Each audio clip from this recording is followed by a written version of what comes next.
el caso de Israel y la polémica mundial, ¿no?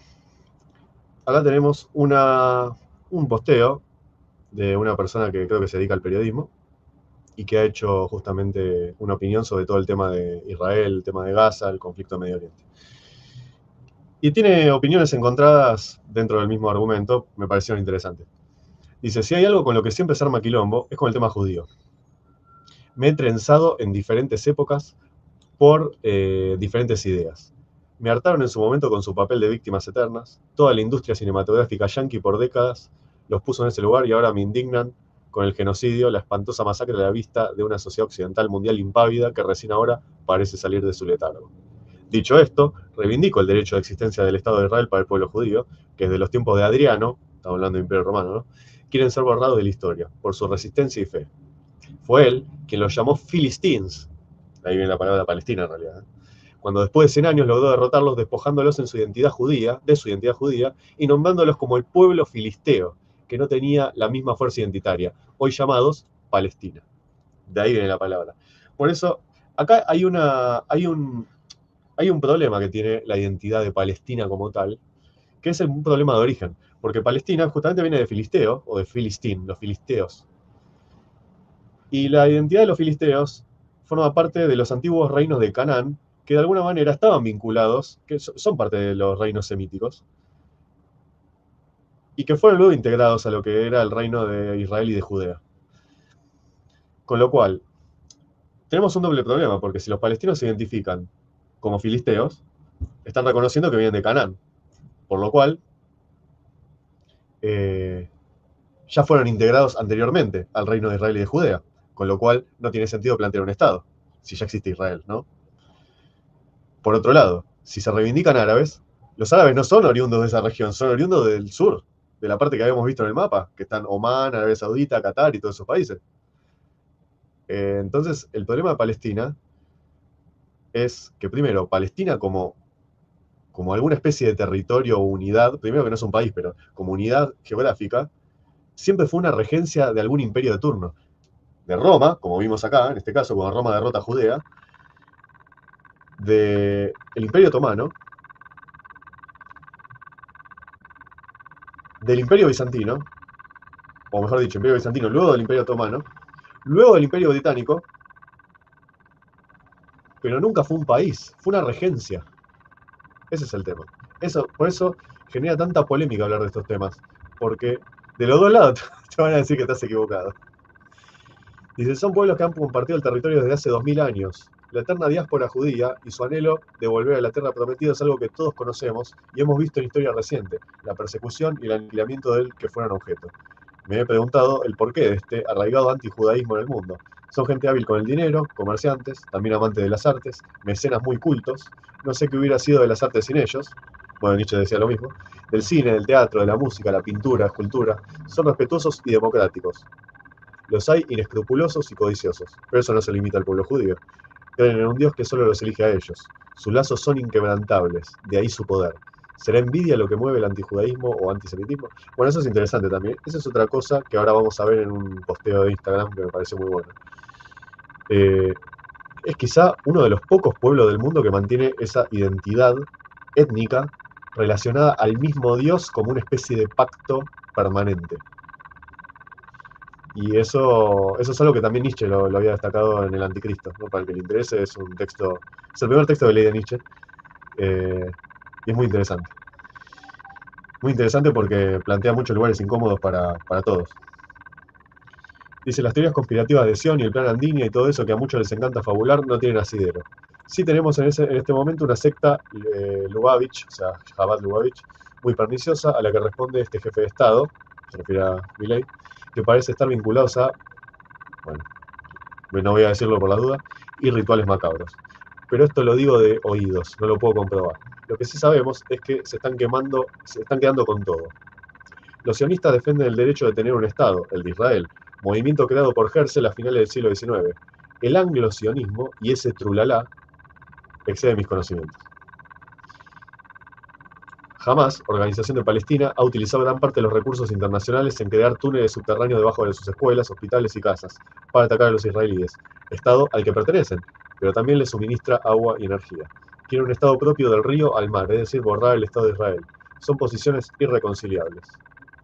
Tengo entendido que gran parte de las tierras de Israel fueron compradas por los judíos a los árabes con título de propiedad. Después, esos asentamientos se convirtieron en Israel en 1948.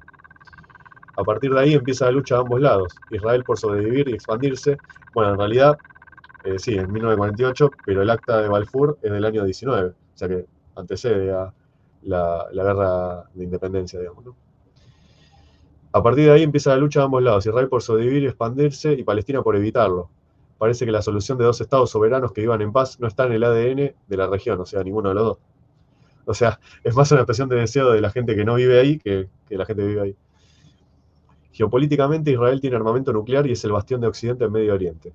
De ahí los conflictos con sus vecinos que miran con malos ojos esta supremacía. Los árabes son aguerridos y expansionistas. Los más fanáticos incluso consideran al resto de la humanidad no musulmana diablos, gente sin valor. Las creencias religiosas siempre han sido utilizadas para dominar a los pueblos. Sí. Lo podemos ver hoy en Argentina con los evangélicos. Una vida de mierda a cambio de un paraíso que nunca tendrás. Pertenecer a los mejores, clave de la dominación. Claro, de los, bueno, como postula el milenarismo, ¿no? Perteneces a los salvados por la gracia divina, ¿no? Si sos rico es porque Dios te salvó. Y supongo que todos vamos a coincidir en que el motivo de cualquier guerra es el botín. Sea este recursos, despliegue de industria bélica, enclaves territoriales o demostración de poder imperial. Me falta mucho para poder entender bien todo lo que se juega en Gaza. Ruego a mis lectores humildad en los comentarios. El saber es escurridizo y sobre todo está muy manipulado. Agradezco cualquier aporte fidedigno y sin sesgo particular. Pero sobre todas las cosas, como ya dije, Gaza es un trauma histórico, de las proporciones del Holocausto de la Segunda Guerra Mundial. Bueno, un repaso variopinto me pareció interesante como para abrir el tema. Y después vamos a ir con este posteo de República del Lobo. República del Lobo yo lo recomiendo muchísimo, este medio. Pone cosas muy, muy interesantes. A ver qué dijeron los muchachos. Pues este es un tema áspero.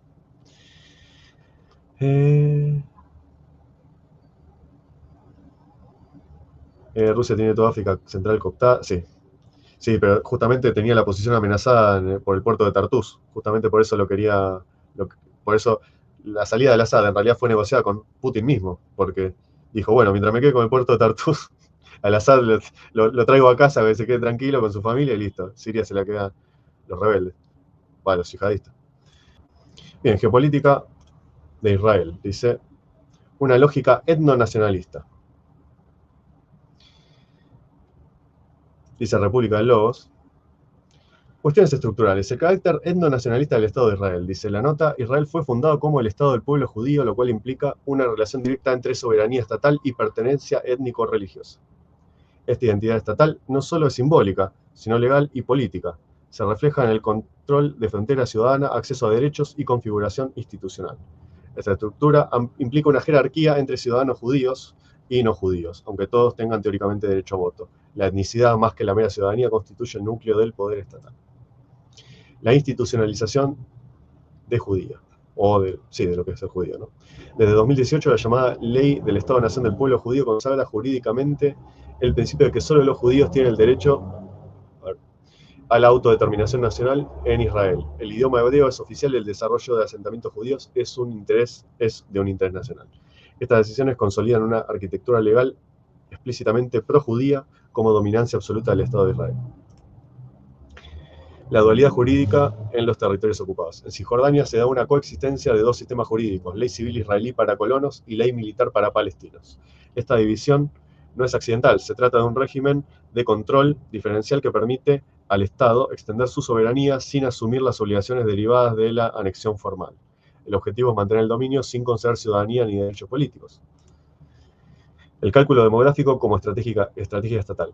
El miedo a perder la mayoría demográfica judía es central en la lógica estratégica israelí. Desde los años 80 se ha articulado una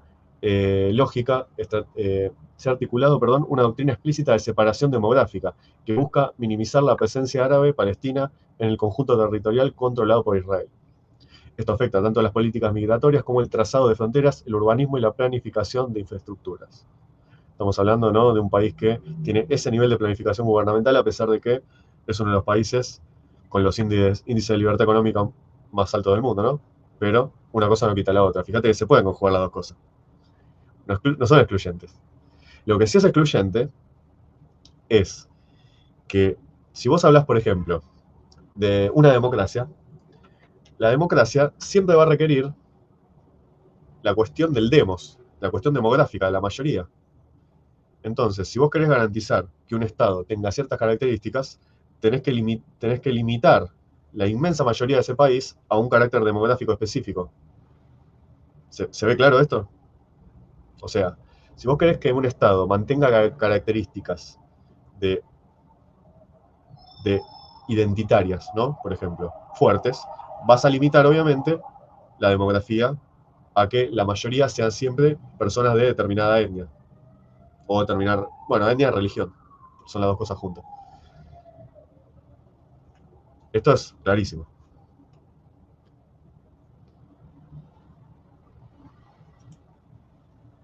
La ocupación como normalidad administrativa. Lejos de ser una excepción, la ocupación de Cisjordania se ha institucionalizado como parte del sistema político. Las autoridades israelíes gestionan territorios, recursos y poblaciones mediante una burocracia consolidada. Las rutas segregadas, los checkpoints, los permisos y las restricciones de movimiento son elementos cotidianos del aparato estatal. Dice, cuestiones ideológicas. El mito fundacional como mandato geopolítico. El sionismo político combinó elementos modernos de nacionalismo con una narrativa histórica de retorno ancestral. Esta idea de redención territorial ha servido como justificación para la expansión, la colonización y la exclusión del otro. El vínculo entre mito, memoria y poder no es retórico, sino operativo. Sostiene políticas activas de apropiación del espacio.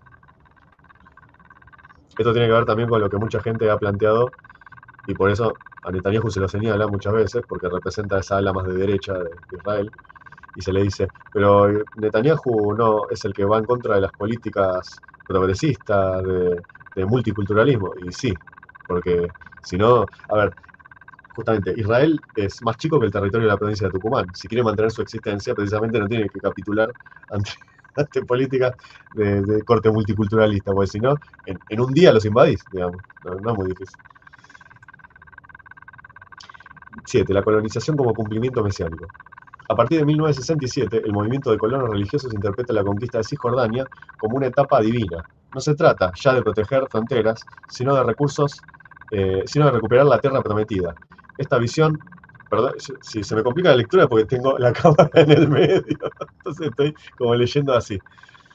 Esta visión teológica se ha normalizado dentro del sistema político, integrado a los partidos y ministros que sostienen que el objetivo o fin del Estado es conseguir el gran Israel.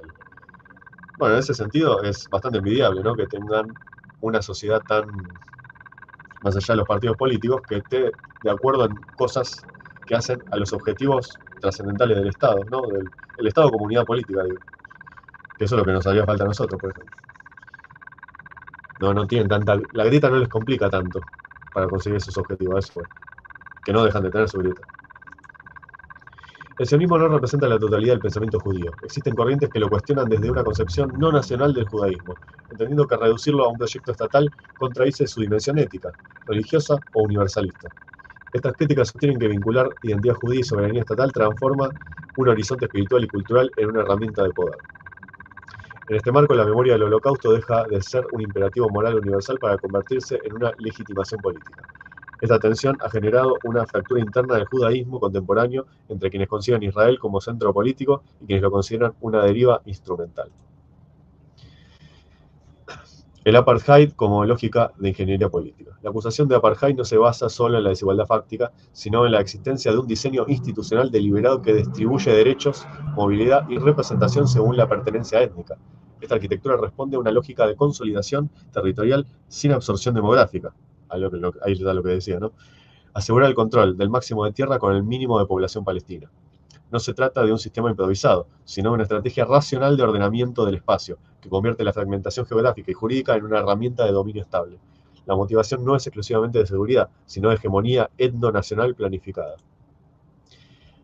Cuestiones geopolíticas. 10. Fragmento del Frente Árabe. El mundo árabe ha perdido cohesión en torno a la causa palestina. Egipto y Jordania tienen tratados de paz con Israel, mientras que Emiratos, Bahrein y Marruecos firmaron los acuerdos de Abraham. La causa palestina, antaño aglutinadora del panarabismo, ha sido relegada por intereses nacionales, rivalidades internas y amenazas comunes como Irán, ¿no? con su hegemonía chiita, siendo Irán, que no es un país árabe, sino que es persa. Ya lo había explicado en un directo, ¿no? Eso. Irán como amenaza estratégica indirecta. Irán representa para Israel una amenaza existencial, no por capacidad directa, sino por su apoyo a actores armados no estatales como Hezbollah o Hamas. Esta dinámica alimenta una doctrina de profundidad estratégica preventiva, que justifica acciones unilaterales e incluso cambios territoriales para proteger el futuro del Estado judío. Reconfiguración de la política estadounidense. Estados Unidos mantiene su alianza estratégica con Israel, pero su prioridad geopolítica se ha desplazado hacia el Indo-Pacífico. Dijémonos, ¿no? El desinterés creciente de Washington por implicarse en conflictos locales prolongados ha dado a Israel un margen de autonomía sin precedentes. Fíjense, muchos pensaban que ese paulatino alejamiento iba a hacer que Israel desaparezca un día para el otro, y en realidad solo le dio más vía libre. La retirada de Europa fuera de declaraciones y acciones muy puntuales refuerza este vacío. Europa como actor irrelevante. Europa carece de capacidad coercitiva real en el conflicto. Su política exterior está condicionada por consensos frágiles. Su opinión pública está dividida o centrada en asuntos internos y su voluntad de proyectar poder en el área mediterránea es baja frente a otros escenarios como Europa Oriental, especialmente tras la guerra ruso-ucraniana. Las condenas verbales no modifican hechos consumados sobre el terreno. Exacto. Siempre digo lo mismo, ¿no? Una cosa es la declaración que pueda tener un mandatario y otra cosa es lo que hace en materia de defensa, en materia de geopolítica y lo que hace su cancillería y su sistema diplomático en el día a día. Eso es lo más importante. Ventana estratégica para una expansión final. La actual coyuntura, división internacional, apatía occidental, desorganización árabe, ofrece a Israel una ventana histórica excepcional. La posibilidad de lograr una anexión de facto sin represalias severas son más altas que nunca, independientemente de las decoraciones de países occidentales en favor de Palestina. La política israelí parece haberlo entendido mejor que sus críticos, la cuestión material del poder. Sí, exacto. El sionismo como movimiento de colonización nacional. Surgió en el siglo XIX como un nacionalismo sin territorio. Su éxito fue depender de una potencia imperial, el Reino Unido, para establecer un asentamiento político permanente. La Declaración Balfour fue un ejemplo de este vínculo entre proyecto nacional y lógica colonial. A diferencia de otros nacionalismos, el sionismo no emergió de un territorio propio, sino que se proyectó hacia una tierra bíblica, reinterpretada como destino político. Sí, bueno, de hecho el fundador era ateo, incluso, ¿no? Curioso, ¿no? Decía, Dios no existe, pero nos va a dar un Estado. Esta alianza con el colonialismo británico permitió encuadrar el retorno judío como parte de una estrategia geopolítica en Oriente Medio. Sí, alianza está ahí, porque en realidad cuando se libra la guerra de los celotes contra los regentes, eran justamente los colonos israelíes contra el ejército británico. La Nakba y la limpieza étnica de 1948. La creación de Israel en el 48 supuso la expulsión de entre 700.000 y 800.000 palestinos. Esta catástrofe fundacional, la Nakba, fue negada durante décadas en la historiografía oficial. Hoy es documentada incluso por historiadores israelíes. No fue un accidente, fue parte de la lógica de construcción del Estado. La limpieza étnica fue funcional al objetivo de asegurar una mayoría judía y consolidar el control territorial frente a la población autóctona. Sí, de vuelta, limpieza étnica hubo siempre en esa zona. Y autóctono, ¿qué es autóctono? De vuelta, vuelvo al mismo caso que planteé antes. Si los palestinos son parte del reino de Canaán, étnicamente, entonces, ¿qué problema tienen con pertenecer al reino de Judea y de Israel como fueron ya parte en su momento? Y segundo, si son árabes, no son autóctonos de ahí. Entonces, cualquiera de las dos posturas estamos en un problema. Ese es el tema a veces de cuando se toma postura por un lado, porque vos podés plantear toda esta cuestión, que está buenísima, o sea, está bien planteada, ¿no? ¿Cómo opera el Estado de Israel? Opera de esta manera, genera una ingeniería social para que haya siempre mayoría demográfica israelita para mantener el control sobre su Estado. Perfecto, bien. ¿Y la población que estaba antes era autóctona? No, tampoco. Una cosa no implica la otra.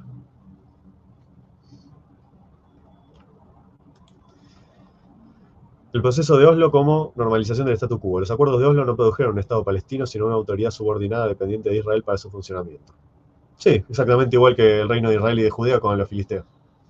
Esto consolidó una estructura de ocupación delegada que permitió a Israel mantener el control sin asumir costes administrativos. En lugar de una solución real al conflicto, se institucionalizó una administración palestina sin soberanía, que gestiona la población bajo supervisión israelí. Oslo funcionó como un mecanismo de contención política y desmovilización, mientras la expansión de los asentamientos continuaba sin freno.